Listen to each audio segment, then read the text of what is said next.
Amandine Pélissard et Louise Orgeval font l'objet d'une légère prise de bec sur les réseaux sociaux. La raison ? La première dit avoir été victime d'usurpation d'identité sur la plateforme Mime, ce que la seconde dit être impossible. Elle en veut pour preuve un échange SMS qu'elle a dévoilé dans sa story Instagram. Jamais Amandine Pélissard n'a fait autant parler d'elle que depuis qu'elle a quitté Famille Nombreuse, la vie en XXL. Il faut dire que la maman de bientôt 9 enfants a entrepris un virage à 180 degrés puisqu'elle s'est lancée dans l'industrie du porno. Après s'être essayée aux photos de charme sur des plateformes payantes, elle a signé un contrat avec la société de production Jackie et Michel. Une reconversion qui lui vaut bien des critiques, notamment vis-à-vis de sa progéniture, qui pourrait un jour être confrontée à des moqueries ou, pire, tomber sur ses contenus sensibles. Mais il se pourrait bien qu'elle ne soit pas la seule vedette du programme de TF1 à s'être lancée dans ce business. Il y a peu, une page Mime mettant en vedette Louise Orgeval, qui s'est récemment séparée de Kevin, a fait surface.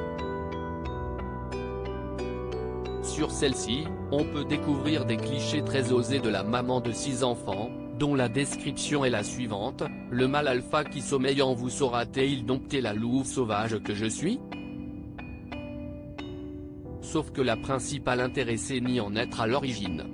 Amandine Pélissard dévoile un échange SMS alors que la page en question faisait le tour des réseaux sociaux. Louise Orgeval a fait savoir dans sa story Instagram qu'elle avait été victime d'usurpation d'identité et qu'elle n'était pas la personne derrière la publication de ses contenus.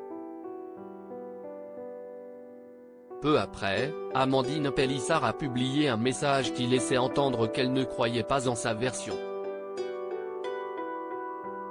Il est bon d'assumer ce que nous faisons en toutes circonstances.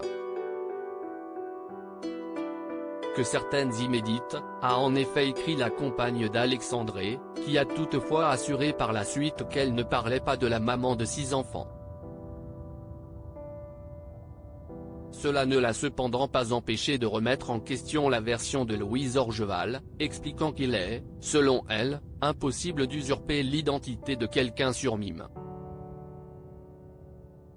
Elle en veut pour preuve un échange SMS avec l'un des salariés du site, qui lui explique que de nombreuses vérifications sont faites pour rendre la chose impossible.